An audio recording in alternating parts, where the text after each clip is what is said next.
1500 के शुरुआती वर्षों में पुर्तगालियों के विस्तार को जमोरिन के विरोध के साथ साथ मिस्र के मामलुक सुल्तान से भी खतरा था।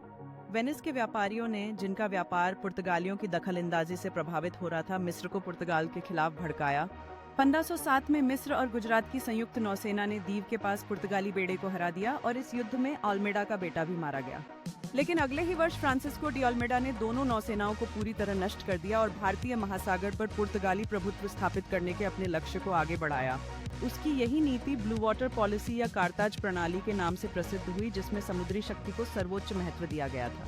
इस नीति के माध्यम से पुर्तगालियों ने भारतीय महासागर में अपनी ताकत बढ़ाई और व्यापारिक मार्गों पर नियंत्रण स्थापित किया। इस सफल नीति के चलते पुर्तगाल ने समुद्री व्यापार में बेजोड़ सफलता हासिल की और अपनी शक्तियों का प्रभाव विस्तारित किया। पुर्तगालियों ने अपने समुद्री अभियानों के माध्यम से न केवल व्यापारिक अवसरों का लाभ उठाया बल्कि नई उपनिवेशीकरण की संभावनाओं को भी खोजा। पुर्तगालियों का यह व्यापार न केवल आर्थिक लाभ लाया बल्कि सांस्कृतिक संपर्कों के रास्ते भी खोले। इस सांस्कृतिक संयोग ने भारतीय समाज में कई बदलाव किए और पुर्तगाली प्रभाव को मजबूती दी। संवैधानिक संबंधों और सहयोग से दोनों पक्षों ने सामाजिक और आर्थिक विकास के नए रास्ते खोले। इस प्रकार पुर्तगाल ने न केवल भारतीय भूमि पर अपने स्थायी ठिकाने बनाए बल्कि स्थानीय संस्कृति के साथ एक नई पहचान भी बनाई। इन किलों ने पुर्तगाल के सामरिक नियंत्रण को और मजबूत किया और नए समुद्री मार्गों की सुरक्षा में मदद की। ये किले न केवल पुर्तगाल की रक्षा के लिए महत्वपूर्ण थे बल्कि वे स्थानीय समुदायों के साथ एक नई सांस्कृतिक पहचान बनाने का भी माध्यम बने। ये बैठकें व्यापारिक सहयोग और सुरक्षा के लिए नए मार्ग प्रशस्त कर रही थीं, जिससे दोनों संस्कृतियों के बीच संबंधों में मजबूती आई। इस व्यापार ने पुर्तगाली अर्थव्यवस्था को समृद्ध बनाया और भारतीय बाजारों में उनकी उपस्थिति को गहरा किया। सफल व्यापारिक यात्रा ने उनकी संपत्ति को बढ़ाया और उन्हें भारतीय समाज में एक शक्तिशाली शक्ति के रूप में स्थापित किया। नई खोजों ने पुर्तगाल के साम्राज्य का विस्तार किया और स्थानीय लोगों के साथ मित्रता को बढ़ावा दिया। इन प्रयासों ने न केवल सागर में पुर्तगाली समृद्धि को बढ़ावा दिया बल्कि ज्ञान और संस्कृति के आदान प्रदान को भी प्रोत्साहित किया। समुद्री यात्रा की कठिनाइयों ने उन्हें मजबूत बनाया और उनके संबंधों को और गहरा किया, जिसने दोनों संस्कृतियों के समायोजन को प्रोत्साहित किया।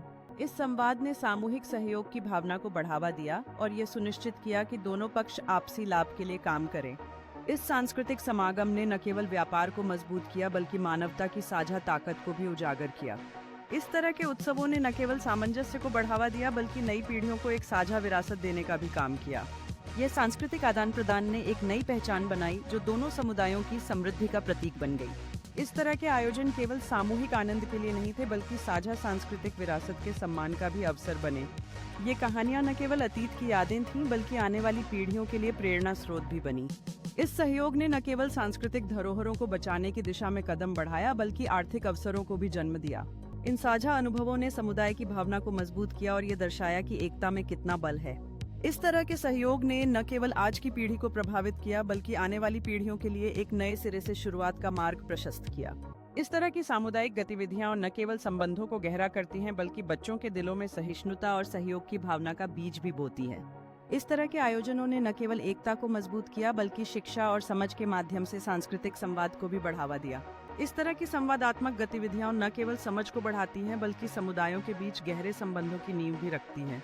इन साझा अनुभवों ने न केवल सांस्कृतिक समृद्धि को बढ़ावा दिया बल्कि एक नई पहचान भी स्थापित की जो दोनों समुदायों के लिए महत्वपूर्ण थी। इस सामूहिक प्रयास ने यह दर्शाया कि एकता केवल सांस्कृतिक आदान प्रदान तक सीमित नहीं है बल्कि धरती और उसकी सुरक्षा के प्रति भी जिम्मेदारी का एक भाग है।